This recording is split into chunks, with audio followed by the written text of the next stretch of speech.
reminder in our midst, the example that they left in our midst, that one being the Honorable Minister Louis Farrakhan. It is in their names that I would like to greet you, my beloved brothers and sisters, in the nation's greeting words. For Jesus and the gospel, and we thank him for Muhammad and the revelation of the Quran. Peace be upon all the worthy servants of Almighty God, but as a student of the Honorable Elijah Muhammad's life-giving message, I'm most thankful to Allah in these last days for his own predicted and prophetically uttered intervention in our affairs in these last days.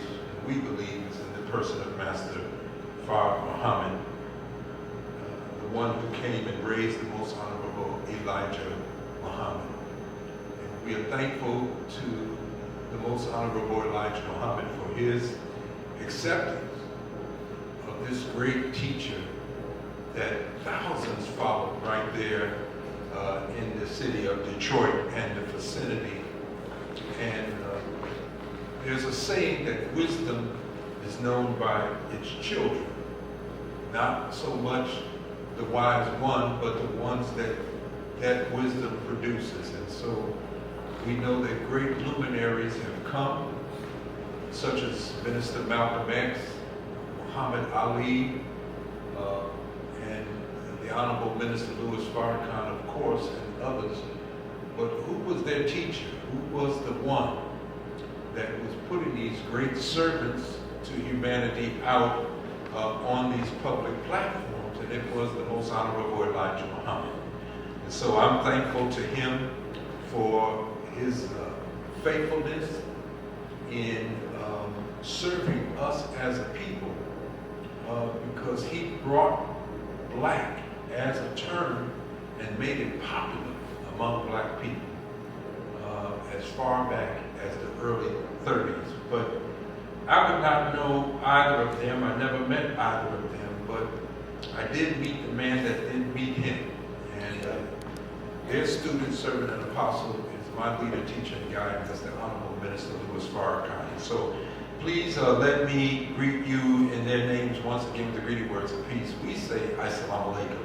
And those words simply mean peace be unto you. I certainly want to thank Brother Lyle Muhammad,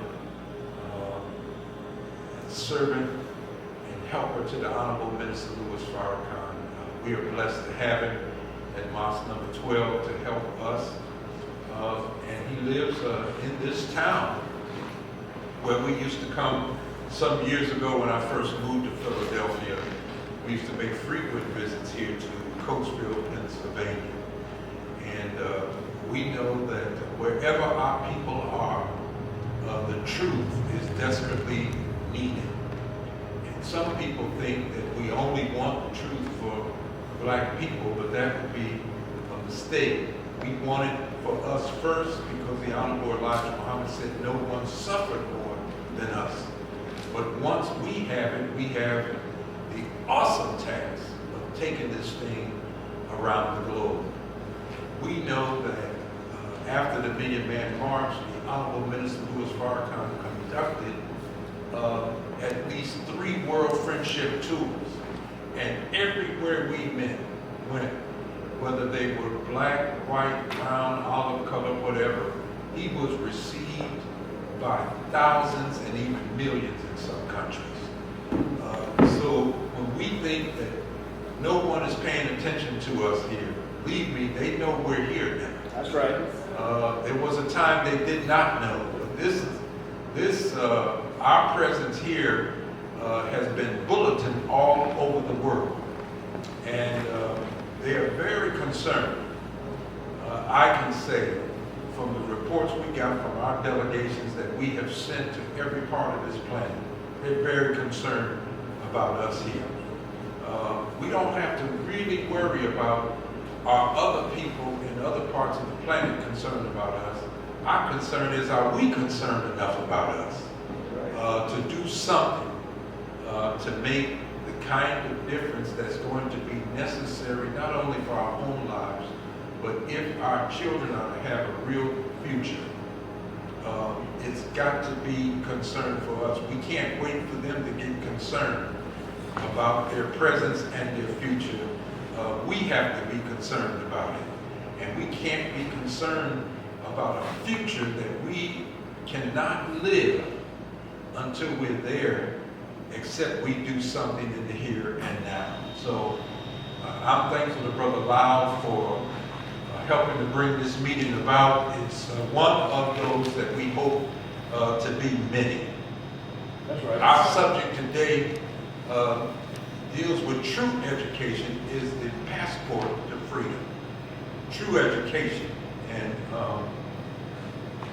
a passport is really a document that a nation gives you to identify you with that nation so that you're under that nation's protection when you are traveling into other nations.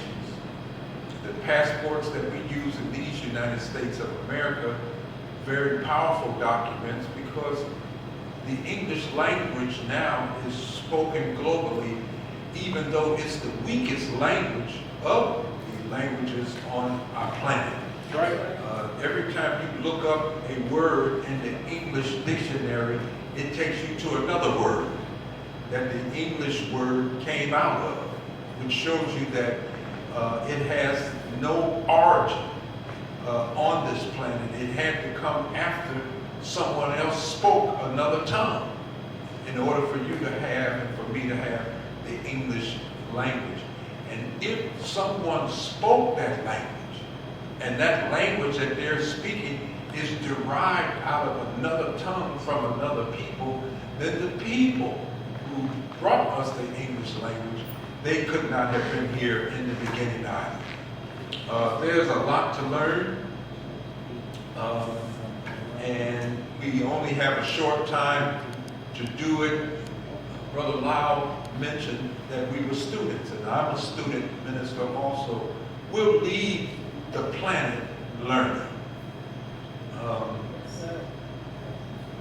There is so much to learn that I was taught the day I walked in the door to be a helper to the Honorable Minister Louis Farrakhan, that when we learn, the biggest lesson we should learn is how much we don't know. That keeps your mind open to learn, because civilizations have fallen because they thought they knew everything there was to know. You can tell when you think you know it all, no one can teach you anything. That's right. No one can talk to you about anything, whether the voice is coming from abroad, from another kingdom and people, or whether it's coming from your own country. You begin to close your ears to things that you should know that could probably help you to become a better nation. Right now, there's a fight going on, and Florida has joined in the fight to suppress Black history. And the fight is going on because they want to keep it out of the classrooms. Critical race theory, where something has been planted inside of the knowledge. Something's planted inside of the whole educational process, and when you bite in on that thing and feed on that thing, you not only get the so-called education, but you get the thing that they planted inside of it. And you don't realize it, and I don't realize it, but being unaware of that, when you say, okay, I got this education, you don't realize that they've given you a mindset that's like their own. And so I want to talk about that today, because that keeps us and prevents us from being truly and really free. There's an axiom, there's a saying that says, all one need know is what type of society you want, and that will determine your educational system. Let me go back over that again. All you need to know is what type of society you want, and that will determine the educational system. If you want a racist society, I guarantee you, you can trace the perpetuation of racism in that country right back to the classroom. Yes, sir. And not understanding these kinds of factors, it causes us to struggle and to fight in a way that we can't get away from what's written into the political, economic, and social DNA of this nation. There's a verse in the Holy Quran, the book of scripture of the Muslims, and it says this simply: I, Allah, am the best knower. And if you're not a Muslim, you can just say, that's God saying, I, God, am the best knower. No one knows better than me, but why is he saying that? I'm the best knower. Number one, because the quality of what God knows is at the root of what everybody is coming into the knowledge of. If God is the author of creation, as the Honorable Minister Louis Farrakhan teaches us, and you can't see and I can't see creation properly except I see through his eyes, then when I see through his eyes, I see the reality better than what I had perceived the reality to be. Well, so it is with us. If we didn't create ourselves and God created us, then we're a part of the creation, and unless we look at ourselves the way he sees us, then we got a distorted view of ourselves. That's right. That's right. And whatever we think we are far away from that when it comes to the eyesight of God. So he says, I'm the best knower, and until I become your real teacher, you'll never see creation properly, and when you look in the mirror, you'll never see yourself properly. That's right. And you'll always, as long as you're in this land, underestimate yourself. And you consider yourself better, you consider yourself more successful, and you consider yourself one up as long as the children of your former slave masters accept you. Come on. You have a whole movement that's hinged on acceptance from an oppressor. That's why Malcolm X would say one time, you're being mistreated, and the criminal acts that are coming against you, you're taking your case to the criminal rather than taking the criminal to court. Think about it. That's why Malcolm bypassed the circuit court. He bypassed the appellate court. He bypassed the Supreme Court and went to the United Nations to charge the criminal rather than going to the criminal trying to get justice. Come on. Come on. Because when you're going to somebody that mistreated you and your movement is hinged on them changing, then you're never going to see the change that you're seeking. The only real change that can come is the change within yourself. And anytime someone is oppressing you, or they have a system set up, because now we have the thing of, well, it's not them doing it, it's the system. I walked outside one day and walked right into a spider web. I was trying to get everything up off me. And, you know, once I got it off me, I just kept going and drove away. About 2 days later, I walked into it again. And I realized that I'm going to keep going into spider webs, pulling cobwebs down until I find the spider and get rid of it. Come on. We've been pulling down the cobwebs of racism, discrimination, policies and things that are working against us. And just like the silk that makes the web for the spider to catch other creatures within that web so that the spider can have its own meal, so the evil policies that we live under, the discrimination that we live under in school systems, the things that we find in the classroom that are not right, that are uneven. Even as Dr. King said, we got a nation where we're fighting to free somebody way over in Southeast Asia in a nation that can't even sit the people that's over there fighting in the same schoolroom. Because we go over and tell somebody else about liberty and all of this, and then we come back and we're not practicing it ourselves. But I'm saying this, that in the end, when you study God's word, God is not after the cobwebs. We're praying to God to get rid of certain things that are impeding our growth, impeding the advancement of our people, and that kind of thing. And God is saying, I'm coming to get rid of the spider. Because if you don't get rid of the spider, you're guaranteed to see another web come. If you're living under injustice, it's because it came from inside of the people that made the system. You can't say the system is evil as if it created itself and runs on its own. People create systems, and people get up from 9 to 5 to keep systems running. And as long as they're up doing that, that system will run, and as long as you're under that system, it's designed to minimize you. That's not a passport to freedom. That's a denial of stamping your passport so you can move to freedom.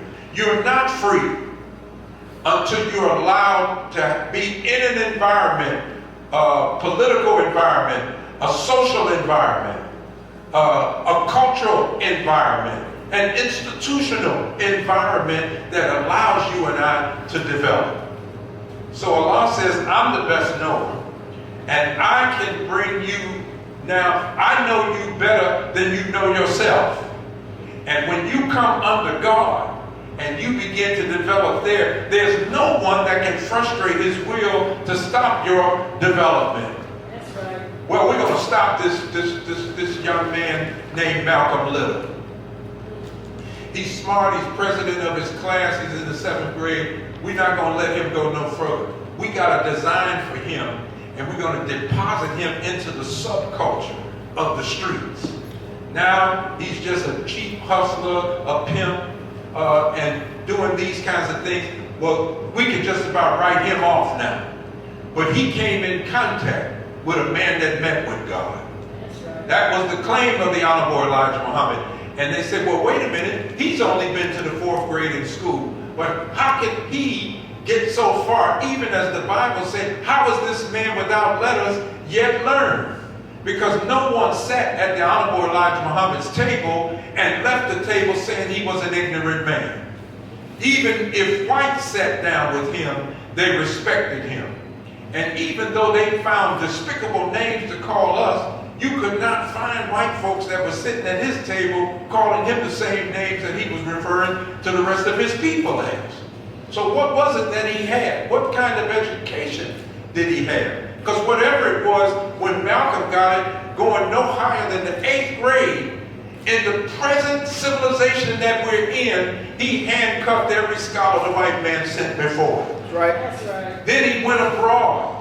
And they were troubled by what Malcolm had learned and how analytical his mind was and how he studied how this system worked and how it worked against us and a way to navigate ourselves through it and then out of the present condition that we live in. And I'm telling you, they see the same thing in the Honorable Minister Louis Farrakhan. And that's why they're trying to give him a great deal of trouble.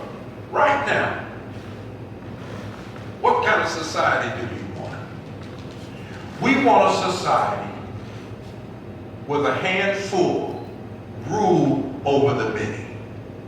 We want a society where people will serve us, okay? And while they're serving us, they think they're serving themselves. That's the way to keep them in service to us, is to make them think that they're serving themselves when they're really serving us. That's the kind of society we want. Now, how are we going to get that kind of society? Well, if that's the kind of society that we want, then that determines already what kind of educational system we have to have. Right now,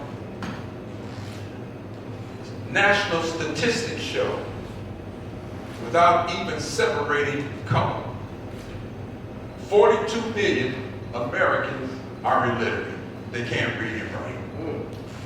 Right now, as I'm talking to you, 50 to 54 million Americans can't satisfy a 4th grade reading level. So when you add them together and get almost 92 to 95 million people that either can't satisfy 4th grade reading level or can't read at all, 1/3 of this country is educationally dysfunctional. Yes, sir. Right now as I'm talking to you. Now this came as a result of something, because this is not an accident. We just didn't end up like this. Even black folks not being able to read and write wasn't an accident. There was a law for over 300 years that we weren't allowed to read and write. We weren't allowed to marry. We weren't allowed to do the things that civilized society does. So when we lived like that over that period until they had the Civil War, and until we were freed from chattel slavery, we weren't allowed to read and write. But we were determined, because black people coming out of slavery, we linked our freedom to literacy. We did not link our freedom to the end of the Civil War. We clearly linked our freedom to literacy. We did not believe that we could be free till we learned how to read and write. So in less than 100 years, where 98% of black people were illiterate, couldn't read and write, in less than 100 years, that's maybe 2 people's lifetimes, we had cut illiteracy down to 48%. Over 50% of black people had learned how to read and write. That's a determined people. When you live centuries not knowing how to read and write. See, and somewhere that spirit of determination is weakening. Because you had black children that never owned a pair of shoes in their life, and had to milk cows, feed chickens and hogs and things like that in the morning before they went to school. And they walked to school barefooted up to 4 miles and walked back barefooted 4 miles. But they were willing to do that, and they sat in a 1-room classroom because they were determined to read and write. Now you got a young black person wearing $300 Air Jordan, living across the street from the library, never been inside. Wow. See, they're working on our spirit now Yes, sir. and our determination. In 1860, there was a court decision, Plessy versus Ferguson. And after that decision, they said separate but equal. We don't want black children in no classroom with no white children. Y'all following me? Sir. And they said, we just want black children in their own classroom. We want white children in their own. We want you separate but equal. So we're going to give them what they need to have a classroom. We're going to give you what you need to have. So we said, okay, you're going to equalize it. So the NAACP said, all right, we're going to test this rule. We're going to see if this works. Let's get the black children together. And see, when you living up in the north, you couldn't see in the south what was happening. That's right. See, that took Charles Hamilton Houston to go to the south. He was an attorney for the NAACP. And Charles Houston said, okay, we got a Supreme Court ruling. But he went down to the south to see what the conditions were that black children were in school under, and it was horrible. Are you listening to me? I mean, the conditions that they lived under, that they're supposed to be in this environment for a number of hours every day trying to learn. So he began to document what was going on, and he took that back to one of the longest reigning NAACP national presidents that we had was Walter White. That's right. Now Walter White, as a black man, physically he could pass for white. And on at least 45 occasions, because you got to remember the NAACP form, there was only one agenda at that time: anti-lynching. Because we were being lynched. When we talk about now people being beaten up by the police and somebody killed under suspicious circumstances and that. Well, daily, some black person was just lynched by some mob. That's right. Yes, sir. And we didn't have social media. We didn't have television then. So, and if you couldn't read or write, you couldn't even read the newspapers. So a lot of times it had to be word of mouth for people that traveled, that began to tell you what was going on in different parts to our people abroad, from the south to the north. Well, they found out that these horrible conditions were being set for us. But when he went to the white schools, their classrooms were set up, they were well furnished, do you realize we fight the same thing right now? Come on. I read some of the things about Coatesville. Come on. Yes, sir. And how they're taking care of certain areas around the state, and they have all the things they need for learning in that. One of the things that they took out to make sure they took out of every single school where you're fully populated with black people is music. Mm. Yes, sir. See, music is gone. Learning how to play music, learning how to play instruments and that. That was one of the sure ways that we worked to cultivate, particularly our young women, and that they would taught the piano, we would taught different instruments and that. But see, now they'd rather a gun be in your hand. You say, well, why would you say that? They don't put the gun in our hand. There's not one black gun manufacturer on earth. Reverend Jesse Jackson used to bring that out all the time before his Alzheimer's set in and everything. And to this day, do you think after what they've done to us, they're going to let a black man open up a factory and make guns? No, sir. You can open up a liquor store. Yes, sir. That's right. You can get in the drug game. Mm-hmm. You can open up a little grocery store or something, but you better not open up no factory manufacturing guns, especially not semi-automatic weapons. So with no black gun manufacturer on earth, look at some of the African nations that are just coming up out of practically living in the jungle. They all got guns. Look at the black areas just in Philadelphia. They got guns in South Philadelphia. They got guns in West Philadelphia, guns in North Philly and Germantown where our mosque is and everything. Everybody got guns, but not one black person manufactures a gun.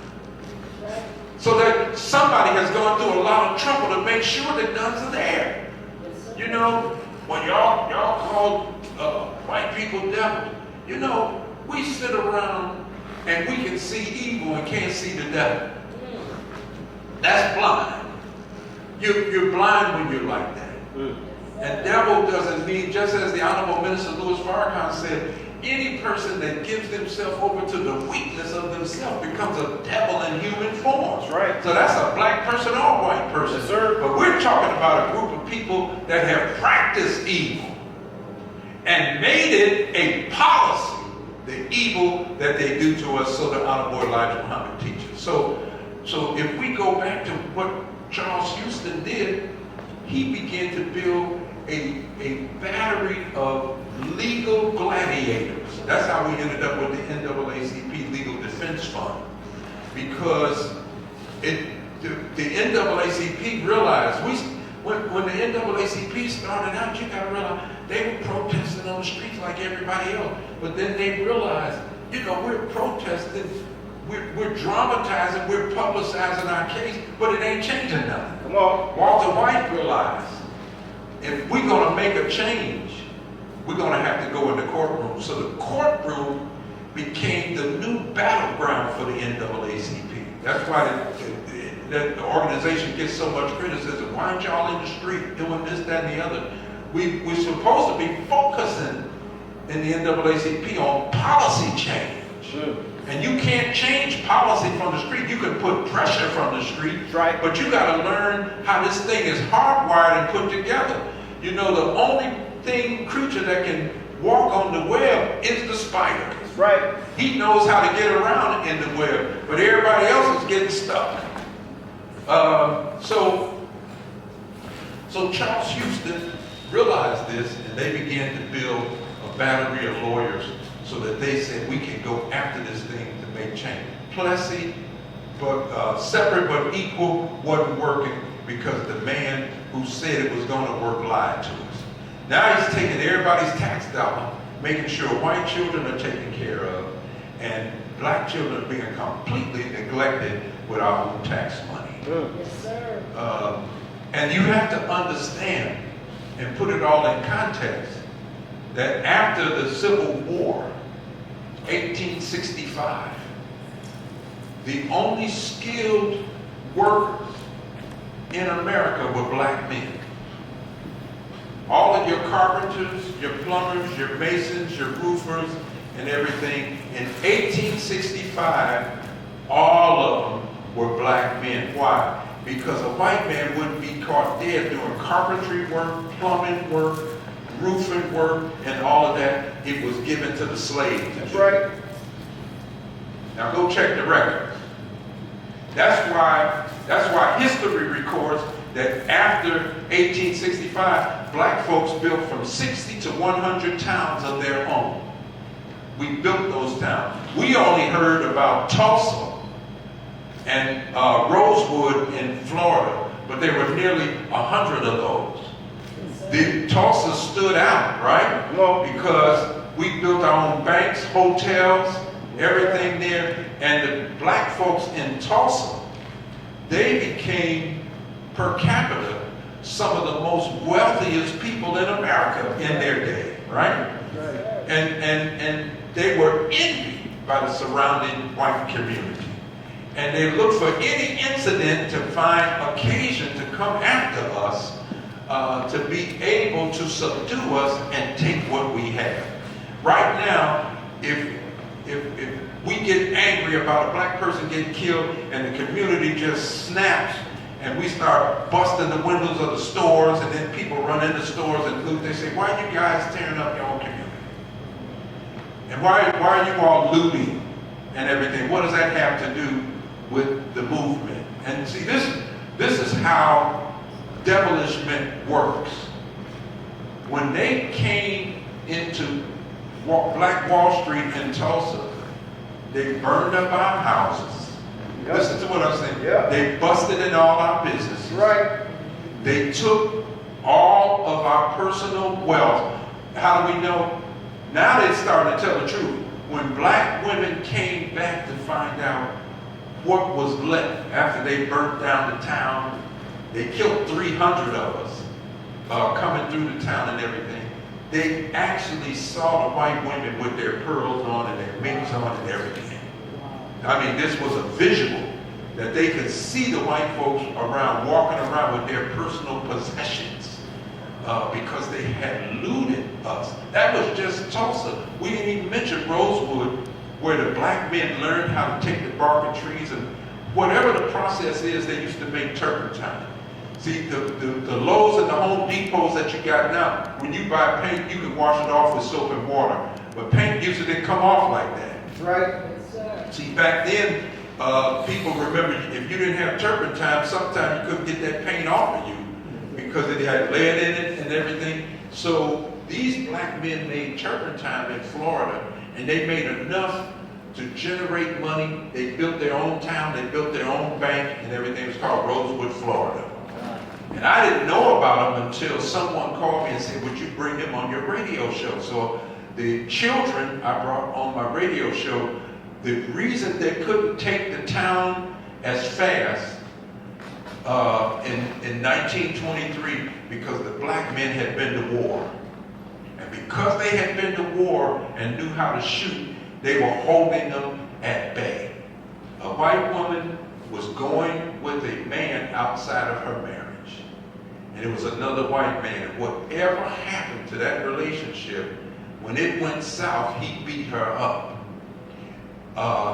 Fear of telling her husband what she was doing and who did it, she blamed it on a black man.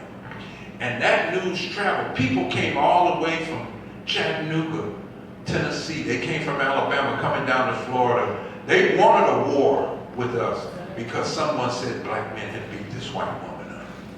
And see, now we know the truth in the history But they shot as many of those white folks that came, but you know how that is. Once you shoot white people, every black man is guilty.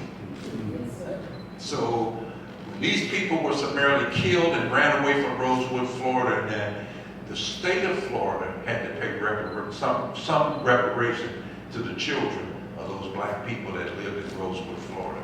And I'm just trying to tell you that intelligence has always been amongst us. And when we were the most skilled of black people that came out of the slave era, they had to begin to work to get us out of those positions. So do you know that the average European that was brought in, they were brought in at the same time that we were coming up out of slavery. So there was about 4 million black people in the country by then. The people that were coming from Europe were illiterate. The people, what are you all doing? Why are you moving? Brother Lau wanted me to move him over here. Why? With the rest of the crowd. Oh, He didn't want him to feel you know, consolidate with. you all distract me when you all start doing Yes, sir. I didn't know what you all were doing. Okay, you should have done that at first. You should have just left them alone. Sorry, man. We were sorry. Okay, so, but I wanted you to see that, you know, we held so much promise, but what we got working against us, every time we try to move the needle forward, and we're gonna move it forward. Do you realize? And see, you don't know yourself. You only know what you think you know of yourself. But God knows you, and you want to be on the top. So we got in the football game, you know, we got in the thing. Look what we want. Ain't no black quarterbacks. Now it's black quarterbacks everywhere. We have both of them in Super Bowls. And so I saw talking about the homes of Kansas City, and you know, we got Jalen Hurts, and okay, so you got 2 good black quarterbacks. We got enough black head coaches. So we want. So then they pointed out some head coaches that was black that's in the league. That ain't no black owners of the teams. So we want to be the owners of the team, and that you ain't gonna get it nothing in this land where you don't want to be at the top. Right. You can forget it. You are not gonna be satisfied with a job. You ain't gonna be satisfied as a manager. You ain't gonna be satisfied that you're on the board or anything. You ain't gonna be satisfied until you're ruling in this land because God is in you. That's the essence out of which we come. And that's what God teaches us when he says, I'm the best knower. Walter White, a black man passing for white, do you realize every time we were lynched, Walter White would go down passing for white and infiltrate these racist organizations and get information from them about the lynchers to try to bring the lynchers to justice. I mean, this man risked his life many times. He was the national president of the NAACP for over a quarter of a century. And he's responsible for getting Thurgood Marshall was his main legal torpedo that he would send out. And Thurgood Marshall would go out in the country fighting different cases, and that we almost had the Scottsboro Boys case, but the family decided to go with the Communist Party rather than the NAACP. But you know, I'm bringing up these histories to just give you a picture of what we've been in, so you can take a good look at what we're fighting right now and ask me, do you really see a difference? Come on. Yes, a few of us make a little bit more money. You know, we got a few more things in there. But the things that were happening to us at the turn of the century, those things are still happening to us. In 1870, we got the right to vote. So that's 5 years after the Civil War ended. Well, first of all, women, black or white, couldn't vote. So the only voters were men. So black men got up to get themselves together to vote only 5 years out from having been slaves. And we put 664 people into government. We put black governors in. We put 15 people into Congress. So what did they do? The newspaper writers that put the little cartoons in, they put pictures so white folks could read the paper. And they put black men with their feet out barefooted, eating fried chicken and drinking whiskey, sitting up in Washington, D.C. and said, in other words, this is why we don't want these people in government. They don't belong in government in that. And so what you'll find is that when we begin to set up the HBCUs, you'll see black women coming together that they're very covered, but they would take pictures together because we were trying to recast ourselves. That's right. Because so many ugly images were put out there on us, Right. making our women look like tramps and our men look like clowns and pimps and everything. So we had to take pictures of ourselves in suits and ties and our women dressed and everything, and we're looking decent. And these pictures were put out to try to recast. This is why we get furious when we half dress and we walk around shaking our behind in the public like this and that, as hard as black women fought to get themselves recasted so that they would be treated like citizens with a level of decency and everything. Right. Sir. You know, and we understand what they're doing to the mind, because a man wouldn't wear his pants sagged down if his mind wasn't already sagged. So we realize it's the lifting of that man's mind that's going to help his pants come up. Right. That's why we do these kind of meetings. That's why we do the meetings that we do all around the country, because we're trying to reverse something now that we see them doing to us. And believe me, this thing is on steroids now. What they are working now, because the Honorable Minister Louis Farrakhan called a Million Man March. And I was with him the day that he called the march. He started to want to call it back for a minute, but he said, no, I'm put it out there now, we got to go to work. Right. And we went to work to get that march, and every day that we were working, we saw what was trying to work against us. But one thing we saw in every city we went in, black men were ready for this. Right. There was no Coca-Cola funding us or anything. Every black man was going to have to go in his pocket, and we're going to have to get ourselves there. And people wanted to know, well, what's the march going to be about? And the minister said, well, we're not going down, because people wanted him to, well, we need to tell them, you know, we want this and that. He said, we're not going down there to ask the white man for anything. We're going past the white man and put ourselves before our gods and atone for our falling short of our responsibility as black men, number one. And then we want our God behind us, so from this day forward, we get up and start building something for ourselves. Right. We got enough to do it. We got enough to do it. So they start working on steroids now to make sure that they reverse what they saw. Because nearly 2 million black men came out to Washington, D.C. And they want to reverse what they saw going on. And the statistics that I'm reading, they're telling you what's going on. Some 42 million people, they don't know how to read and write because somebody got a law out here that you ain't allowed to. They done decided they don't want to. Yes, Right. sir. What happened to us? See? So they're working on our spirit. Here you are, you barefooted, and you walk 4 miles to school and 4 miles home, doing chores before you leave and chores when you get back home. But you go to school so you can learn. Now you live across the street from the library and you ain't never been inside. You got access to books, but you'd rather get a gun. See, so this is all someone working on the mindset of us right now. And you need a mind, and I need a mind that's more powerful Yes, sir. to go against the mind that's working against us. They found that in 12th grade, out of 21 industrial nations, America comes in what, 19? So the old adage that we used to get, we have a minister, he called it Big Mama's gospel.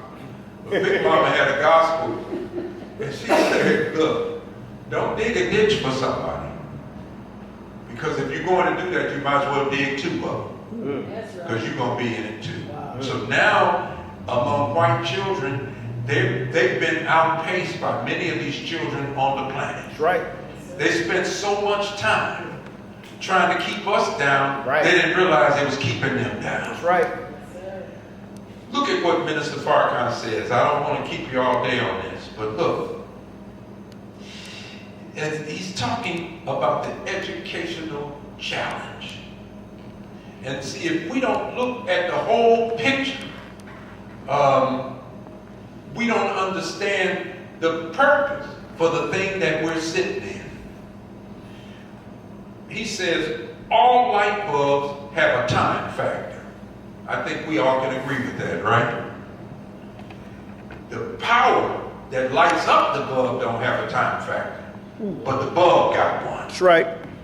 I've seen a bulb go out, and I looked and I said, you know, is the power working? And I found out the power's still working. It's the bulb that's not working no more. That's right. It can't hold the power. So I took the bulb out and then put a new bulb in there, and the light came right on. So that told me the power's still there, Yes, right? sir. It's the bulb that was having the problem.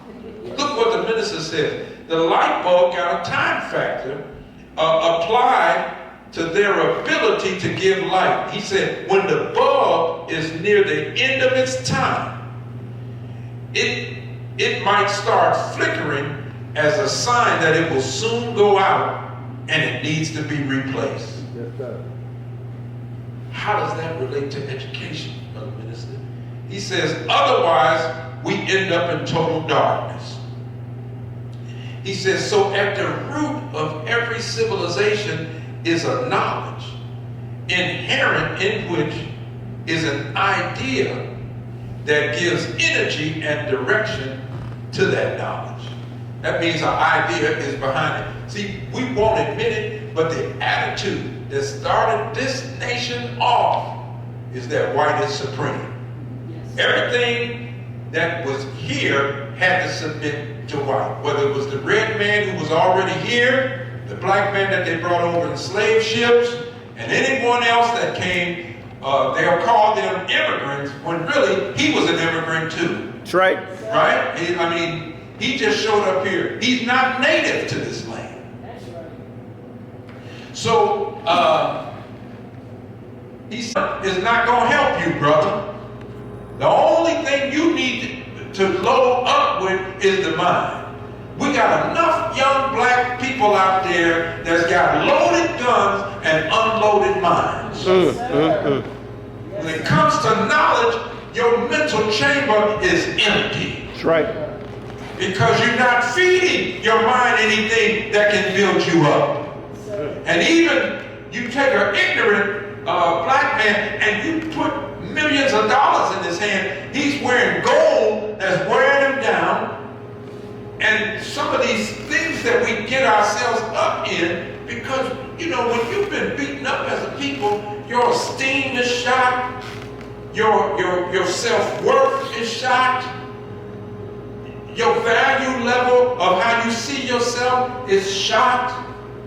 And so you do things to try to garner value, worth, and the building of your self-esteem through the acceptance of other people. Yes, sir. That's why social media has become so dangerous. That's why the suicide rate is going up now, because it's a two-edged sword. Social media, you can get popular, and in an instant, with the same social media, you can become unpopular. That's right. And some people can't handle becoming unpopular, and they commit suicide. It's happening to a lot of young people now. You follow? Yes, sir. So we get in we get all clowned up. Many women are undressed and showing body parts as if like your body part is a master's degree or something.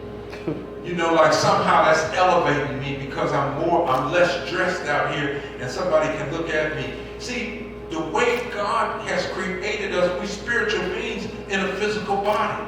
And no woman, brother, wants to look at you. Every black woman wants to be able to look up to you. And so it's what we grow up in. And so our real manhood is not what we wear on our back, it's from the neck up. It's what's going in our head that makes a real man. And what makes a real woman is to recognize that in a man and really demand that from us. And if you demand that from us, sister, you know, we can't give you less. But you got to stop giving yourself to a man that's willing to give you far less than that. And then think you're going to go somewhere. You know, the true education that we need is the kind of education that builds us up first into real men and women. Everything else is data. We can add that. That'll work. That can help. But we've already seen that we've got master's degrees. My mother was a PhD in public administration.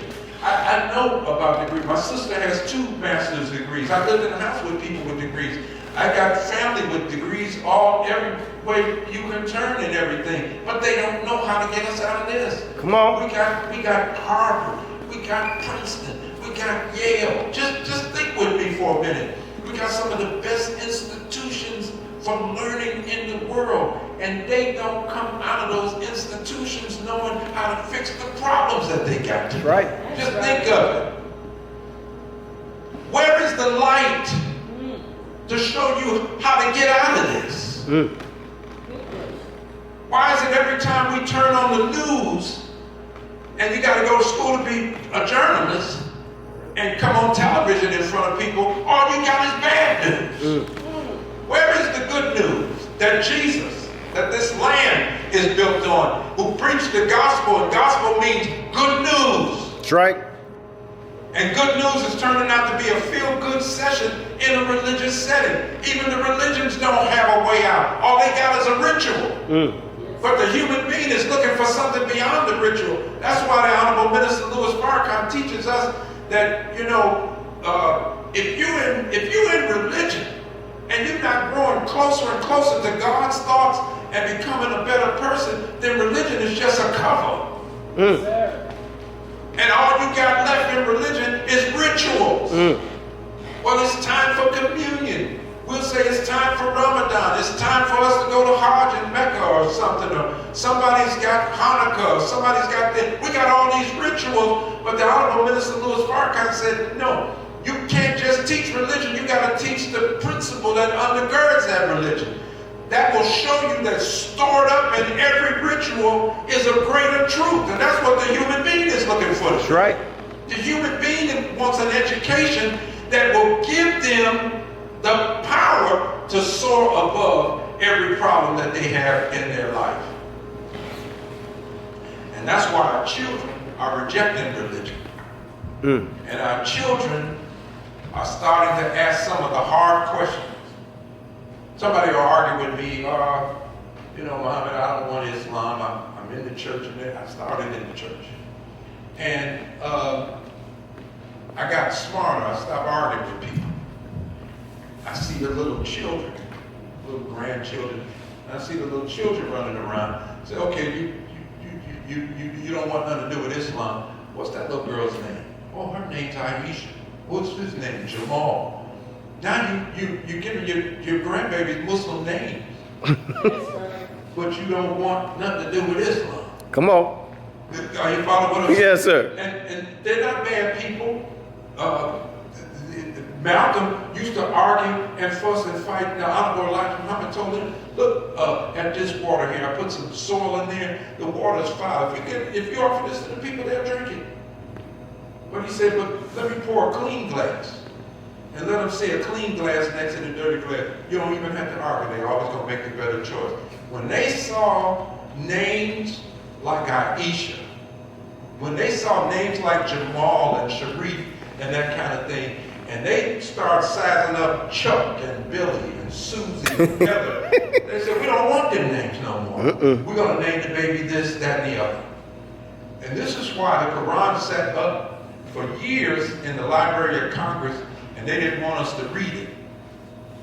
Because there's no way you was going to read that book that came from your people that Alex Haley found out and saw these other names and wonder, how come some of our children don't have some of these names that are in here? See, now they know about these names, so more and more of the actors got some variation or some strain of a Muslim name already, because this belongs to us. That's right. Human being, black and the male and female, I meant to say, that we're all designed to learn from God. Look at this. The minister said that he said, tell me, what's the prevailing idea that's at the root of the knowledge that has produced this present civilization? He said that idea, he said the Honorable Elijah Muhammad taught us, is the idea of dominion and rule. It's right there in the Bible. It's right there in the Bible. Rule them, have dominion over everything.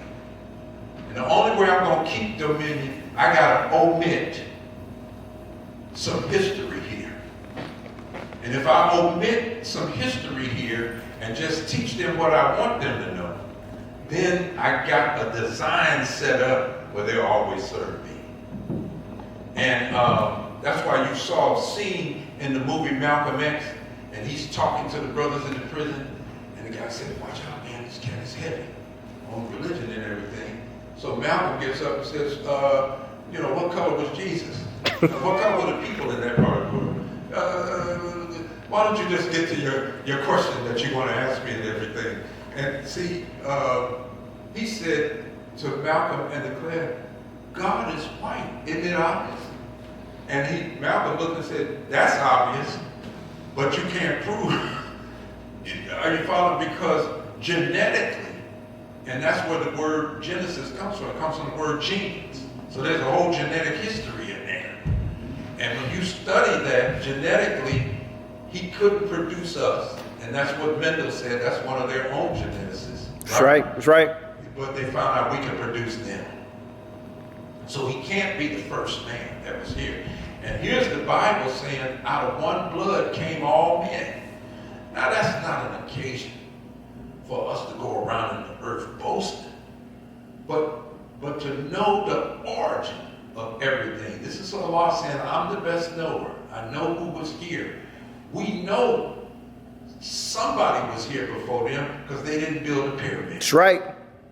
We know somebody was here before them because they didn't build the Sphinx. That's right. We know that these sciences, you can't have the pyramids without the science that built them. That's right. Let's just look at that for a minute. Egyptian history is the oldest recorded history on the planet. And you can't have the actual structure sitting there without the science that put it up there. It had to be present, and you can't have the science without a man that knew it. You don't have to see them. There's enough evidence. I've watched enough of Murder, She Wrote. They come in, they see a dead body. That's obvious, right? It's a bullet hole to them. The bullet hole had to come from a gun. So all we need to know is where the gun is. And then they say, oh, we found the gun. Now we just need to know who the shooter is. See, that's the only mystery is the shooter. Just through mathematical deduction, we done came up. So we got a pyramid there. Mm-hmm. And it's still standing. Listen. And somebody says, we built the pyramid. Then we have a right to say, well, then if you say black people didn't build it and you built it, build another one. Come on. Come on. You got every kind of machinery That's right. that's out here. Build another. Come on. Everything you build, you got to tuck point it every so many years, and then that ain't been tuck pointed since they put it up. Go ahead. 4,000 years ago. It's still sitting there. You don't even have the machinery to move it. And then imagine you and I saying, well, we're anthropologists and we're genealogists, and we need the bones of George Washington, Abraham Lincoln, Teddy Roosevelt, and some others. So we're going to go dig up their graves. And then, do you realize we'd be arrested? You might be in prison longer than somebody that actually murdered somebody. Why? Then you can't go and dig up their graves and take their dead. And you and I take it somewhere and put it on display. But every museum that you have came from them going in the graves of our fathers. Come on, come on, come on. Taking the dead body Come on. that was left and putting it on display. Actually advertising, it's coming to Philadelphia. Then they say it's coming and, well, how do you know it's coming? Because we done dug it up. Huh? We went in their graves, we dug that up and everything, and got some of their possessions and things, so you'll see some of those things that are there too. Now, here's another point here. If you grew up in those neighborhoods and you was here all the time, you wouldn't have to dig that stuff up. That's right. You already know what was there. Yes, sir. You digging it up because you weren't here. That's right. Man and a woman fall in love, they get married, then they have a baby. She's pregnant, she says, oh, it's time. He rushes her to the hospital. They take her to the delivery room. She has the baby. The baby's born, right? Everybody's happy. You say, okay, it's time to go home. You take the baby home. A few months pass, baby's moving around on its own. Pretty soon you ironing or fixing you some tea in the kitchen, you don't see the baby. You panic, where's the baby? Baby's crawling around exploring. What you exploring? I ain't never lived here before. That's right. I want to explore the whole house. I haven't lived here before. I was in your womb. I never saw this. You not exploring because you already know what the house is. Come on. I ain't never been here before. So I'm crawling all over the planet. And while I'm on crawling, do you realize mathematically that the circle of knowledge is 360 degrees? But the highest level of knowledge in this civilization, the secret Masonic order, is only 33 degrees. So when you draw 33 degrees, it's a horizontal line. It's crawling. So this is a crawling civilization. You say, well, no, they're more sophisticated. The young guys on the street are killing. The young guys on the street are doing this. Society's all hooked on sex and drunkenness and debauchery and everything. They're doing that at the top. They just use some sophisticated language. Well, we may have to employ military force. And every time you look around, they got a reason they got to shoot somebody. Every time you look around, they start with these balloons, but pretty soon they're going to want to shoot somebody about that. But these things are flying over, and do you think these things just started flying over? No, sir. No. So, and I'm not saying nothing to you that other civil rights leaders aren't saying to them. I'm not saying anything to you. And every tax dollar, 64 cents of it, goes for guns and bombs and missiles. So what kind of mindset is that? If you were going around in your house saying, let me see what these children got in their room and stuff, and you pull out, Johnny got a gun down there, and you say, what you doing with a 9mm in the house and everything, see? Right. You say, what are you thinking about? Come on. What do you need a gun for? When did you get like this? But you look around this man, he got a missile over here, it costs $16 million, he's got this over here, he's got bombs, he's got all kind of ways to kill people. Well, what kind of mindset is that?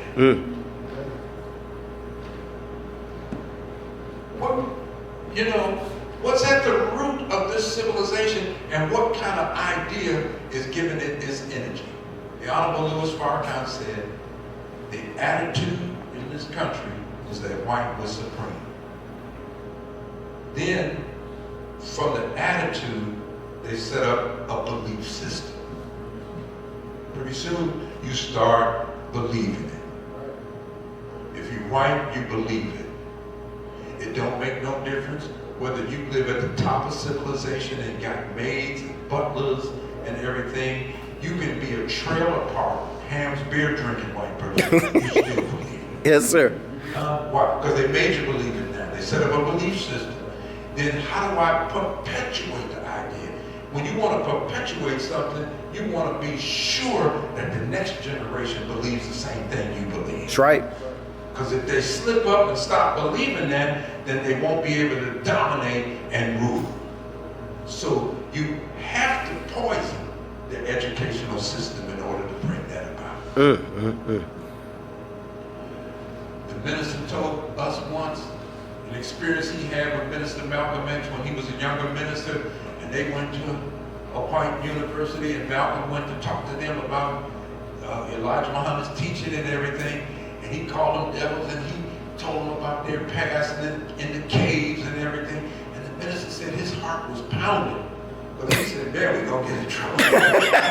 Talking to these people, and he said when they got out of the meeting, Malcolm looked at him and smiled and said, I had to tell them the truth the way I told them, because many of these children in these universities are going to be the leaders in the world coming. And if we don't change them while they're in that classroom, when they're in government, that's going to be a big problem for our people. Follow what I'm saying? Yes, sir. So, you know, we got ourselves, you know, I'm sort of off script, but on script at the same time. About dominion and rule.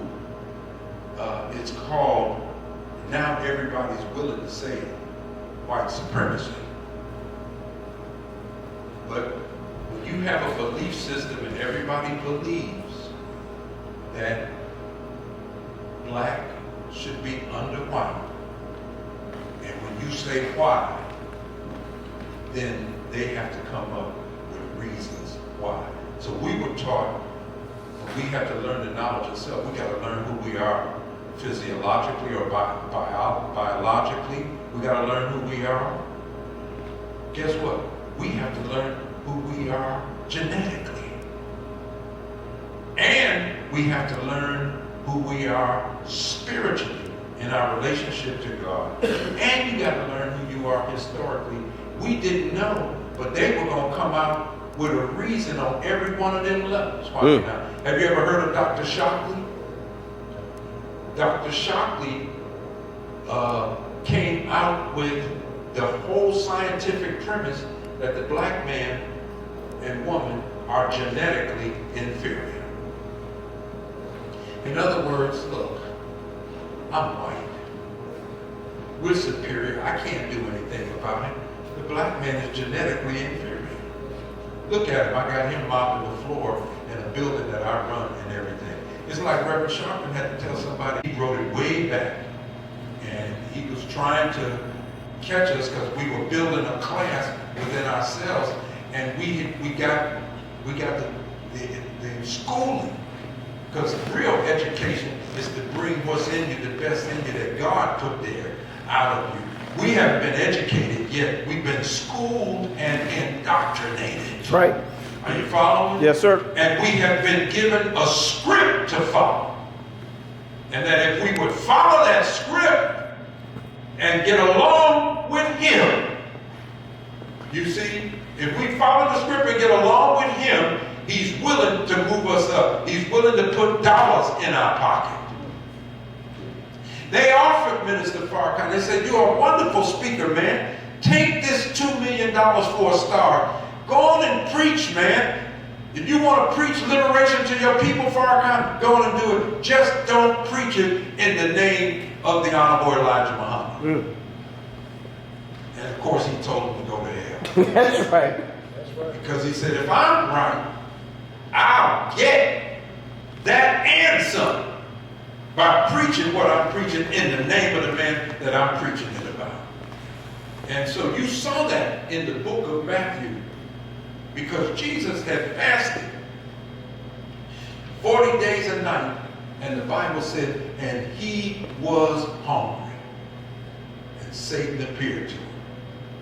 And in a moment of time, you said he showed him all the kingdoms, all their systems, and he said, all these things have been delivered into my hands. Will I give unto thee if you just bow down and worship me? And he wouldn't do it. You know, Time magazine gives an event every year. And this event has billionaires and everyone that makes the cover of Time magazine is invited to it. So they put an ugly picture on there. The minister once, he was in a big fight with white supremacists, and they called him to invite him to this thing. And, we not there. And so he thought about it, so he told his wife, come on, we're gonna go. And so he went. And of course, all these people are there that control most of America and everything. And he said, they start whispering around the room, Farrakhan is in here, and Minister Farrakhan and everything. He said, them white folks lined up to shake his hand. Come on.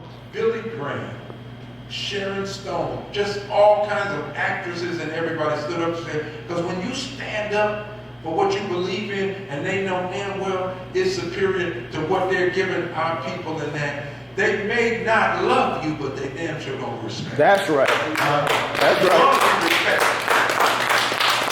So,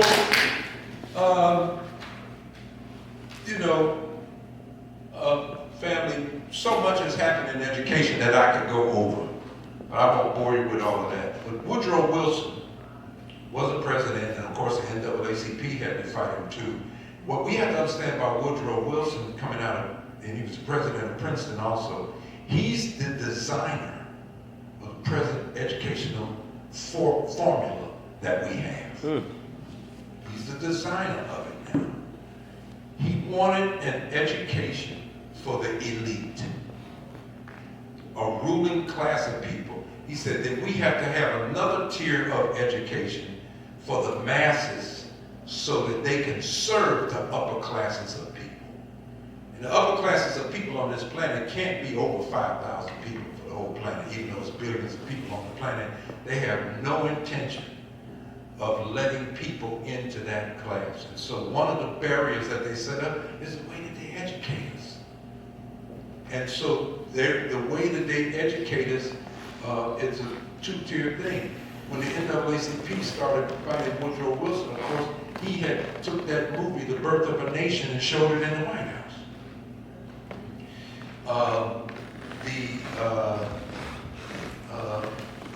Mr. Wilson was the president who did not allow any black people to be employees of the federal government. So you have, the federal government has a far reach, so you ain't even worked for the post office. Wow. Under Woodrow Wilson.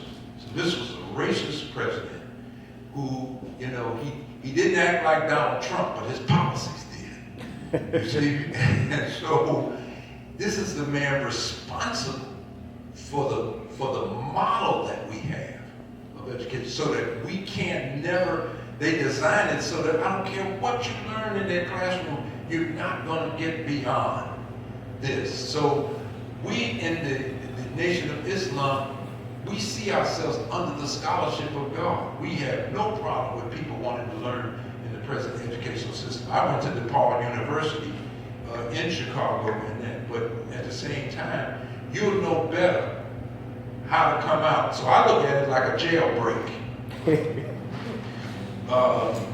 You got me locked up. Only way I'm gonna get out is escape. So you tell me, well, here, Rodney, here's a butter knife for you to put some butter on your toast in the morning. Okay, well, I'm trying to keep it, right? Because to you it's a butter knife, to me it's a file. Now I'm gonna try to cut my way. Here's a spoon, Rodney, for your oatmeal. Fine, I'll eat the oatmeal, but I'm gonna try to keep that spoon. Why? Because now it's become a shovel. I'm digging a tunnel. In other words, I'm trying to break out with what, once you're held captive, the only thing you can use to make a break for it is what they're giving you and what you got around there to be able to use. So what do we have to use? We have schooling, education, there's skill sets that we can learn, their degrees and everything, but we're supposed to be using these things now to cut another way out for our people. That's right. That's right. You follow? Yes, sir. And begin to build something for ourselves.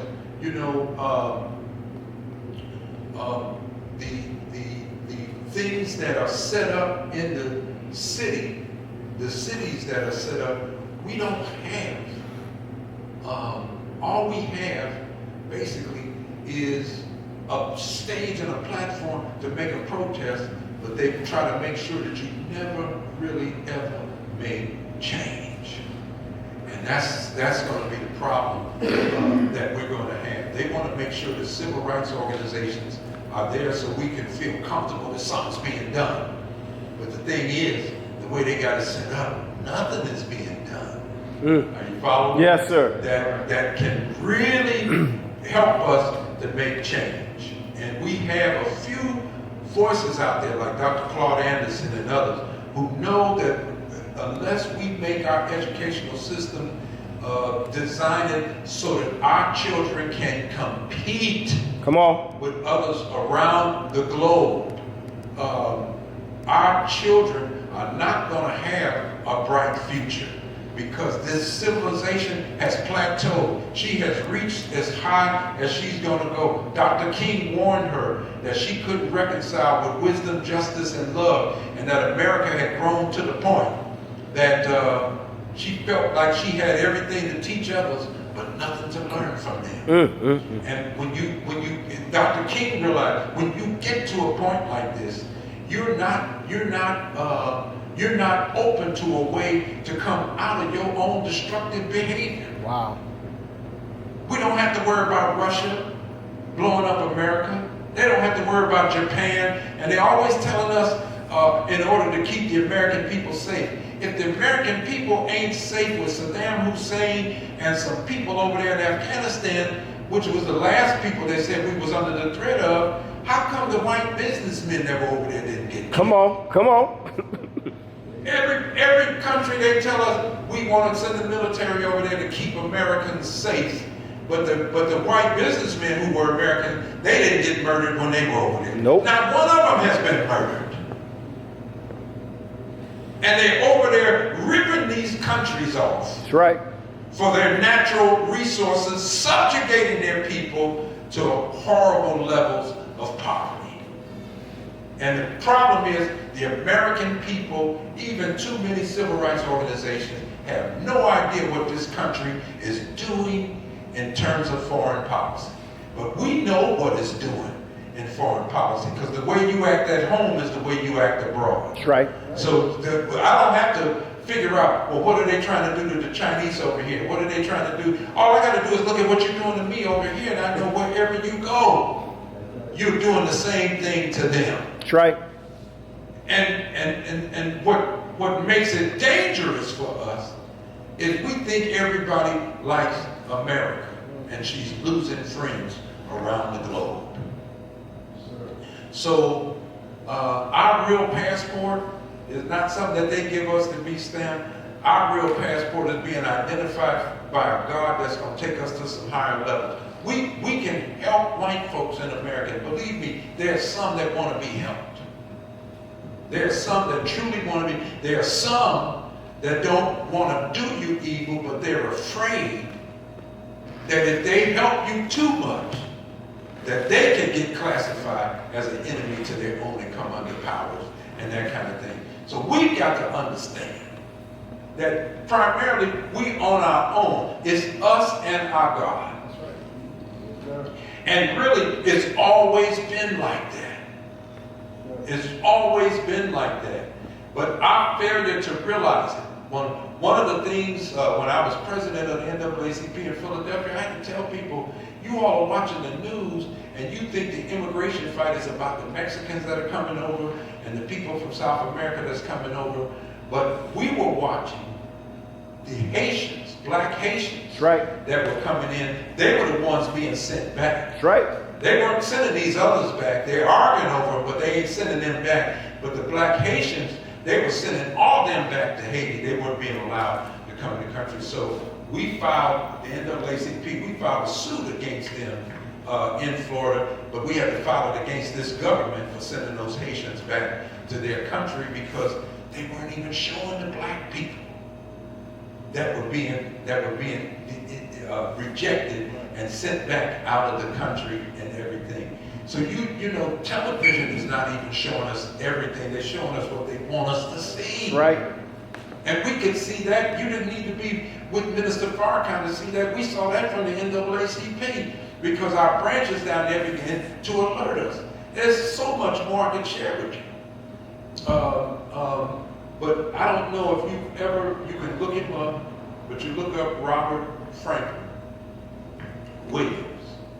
Robert F. Williams was NAACP president of Monroe, North Carolina.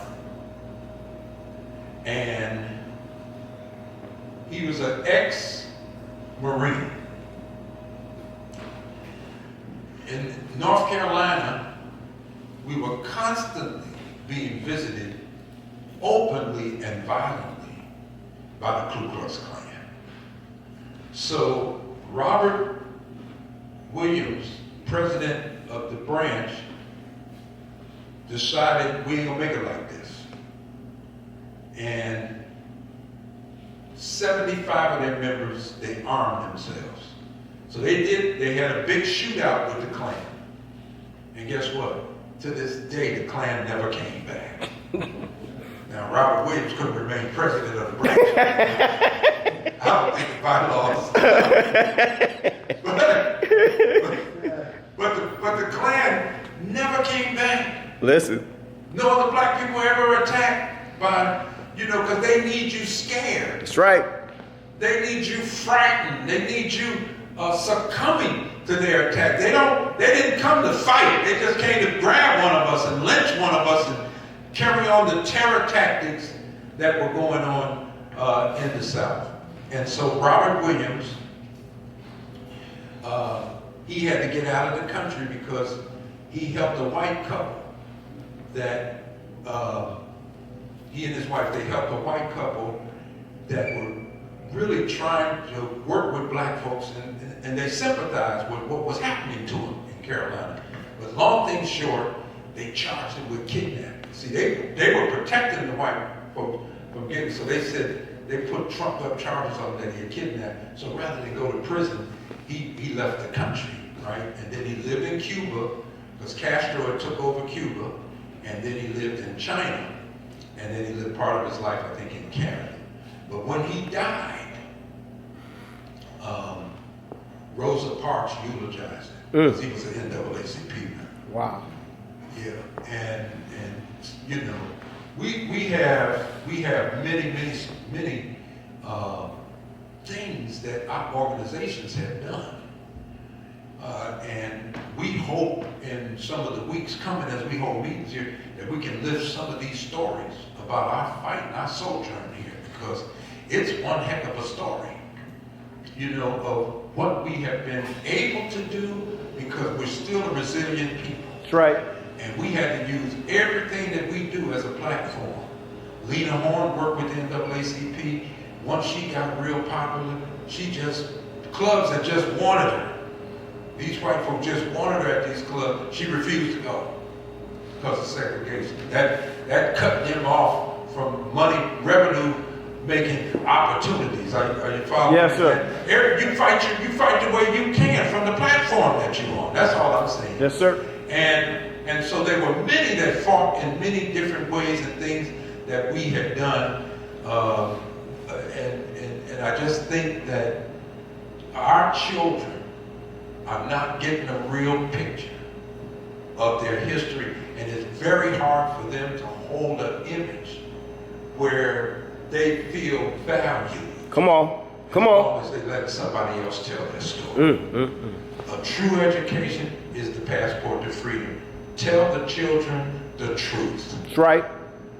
Don't lie to them and try to make it look good for black, bad for white, or good for white and bad for black. Just tell the truth. Tell the truth.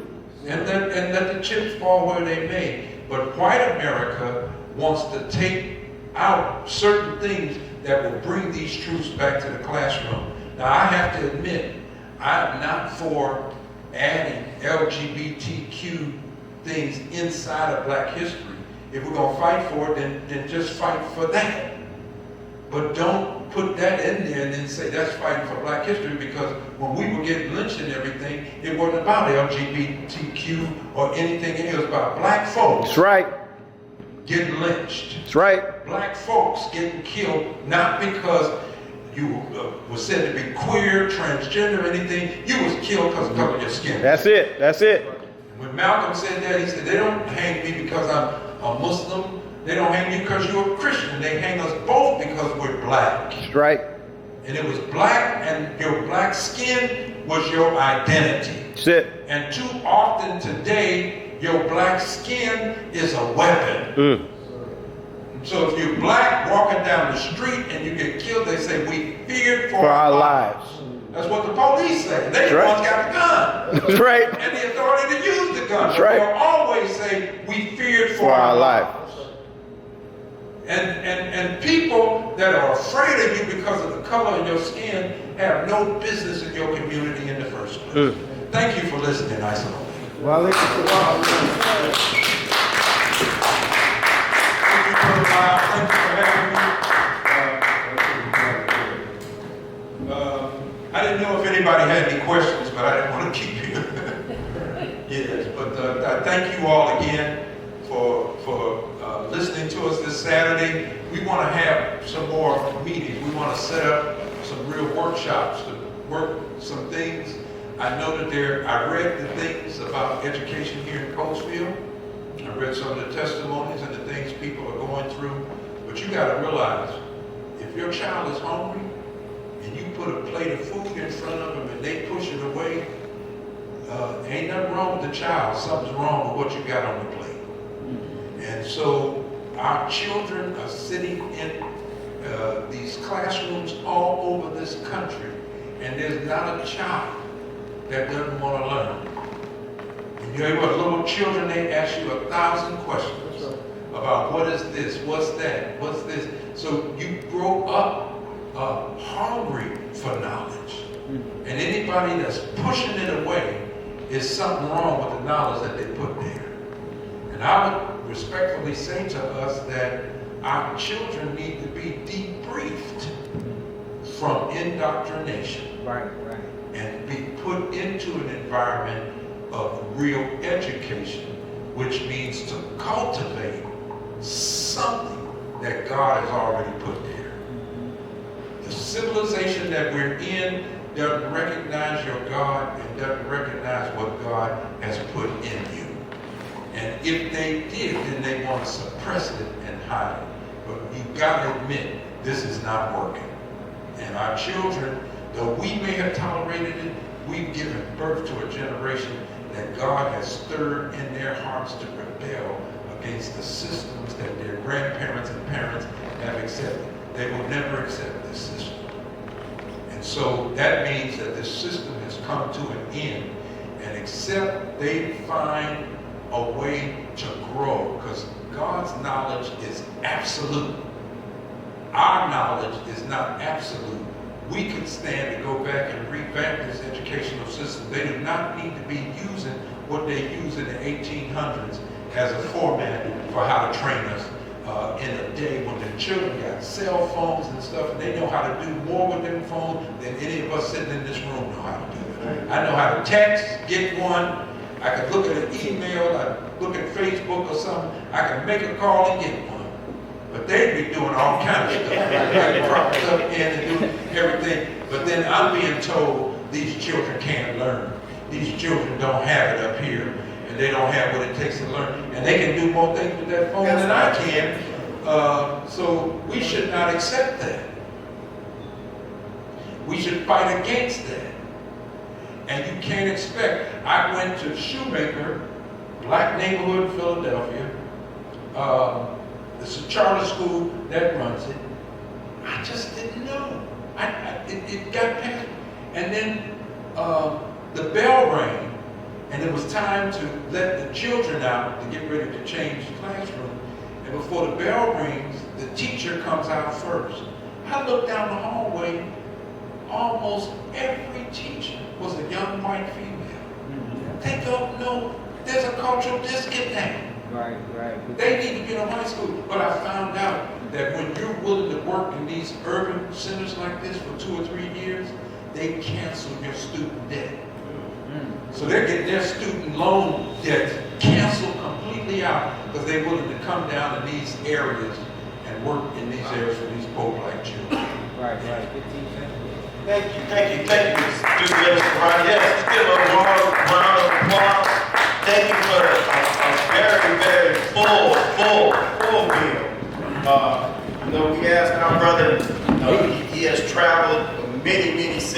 Delaware Valley. We asked him if he would come and speak here in Coatesville, and he said yes without any hesitation. So without any further ado, again, thank you for coming out. We are going to have more meetings here. As I said, it's been 2 years because of COVID. Now we have to wind things down. Also, as you're walking out, just a little love offering from us to you for taking time out of your Saturday. We have some bean soup and multi-meal bread that Sister Michelle has prepared that's just on us. It's just complimentary. We just would like to make sure that you take something with you. As our token of appreciation again for taking time out of your busy schedule to be here, some warm bean soups and multi-meal bread.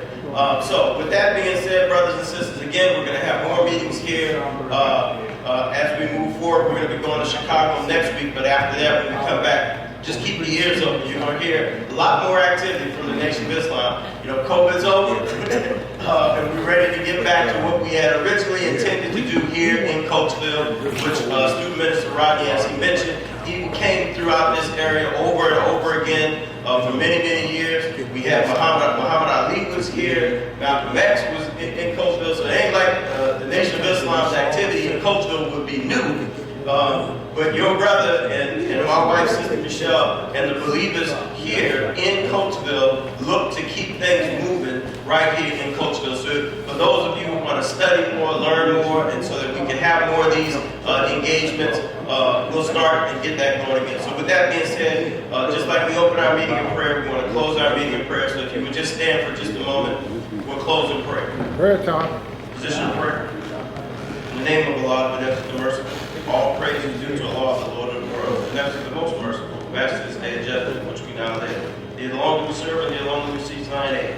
O Allah, guide us along the right path, the path one whom thou hast bestowed thy favor, not upon whom thy wrath is brought down, nor of those who go astray after they've heard thy teaching. Amen. Thank you, brothers and sisters. Student Minister Rodney is in the back if you did want to chat with him briefly.